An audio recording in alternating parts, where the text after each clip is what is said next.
আনুমানিক 10:30টা 11টা নাগাদ বিজেপির কিছু দুষ্কৃতিকারী ধর্মনগর কংগ্রেস ভবনে ভাঙচুর করে এবং আগুন লাগিয়ে দেয়।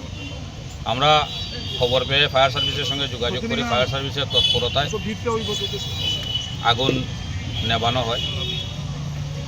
সবচেয়ে আশ্চর্যের বিষয় হলো কংগ্রেস ভবনে যে অর্ধ টাঙ্গানো ন্যাশনাল ফ্ল্যাগ ছিল বিজেপির দুষ্কৃতিকারীদের হাতে, সেই ন্যাশনাল ফ্ল্যাগও রক্ষা পায়। সেই ন্যাশনাল ফ্ল্যাগকে ওরা জ্বালিয়ে দেয়।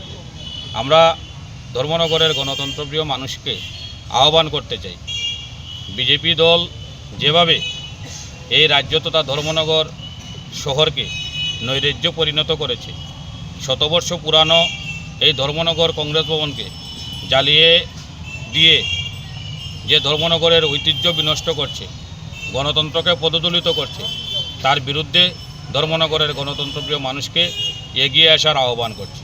আমি বিজেপি ভাইদের বলবো, তোমরা যদি মনে করো কংগ্রেস ভবন জ্বালিয়ে দিয়ে কংগ্রেস কর্মীদের মিথ্যা মামলা দিয়ে, কংগ্রেস কর্মীদের হুমকি দিয়ে কংগ্রেসের আন্দোলন রুখে দেবে, তাহলে তোমরা ভুল ভাবছ।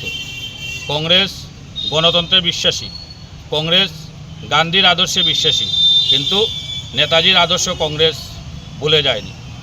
কংগ্রেসকে যত খেপাবে কংগ্রেস ততই অগ্রসর হয়ে মাঠে গণতান্ত্রিক পদ্ধতিতে সমস্ত গণতন্ত্র বিরোধীর জবাব গণতান্ত্রিক পদ্ধতিতে কংগ্রেস দিয়ে দেবে।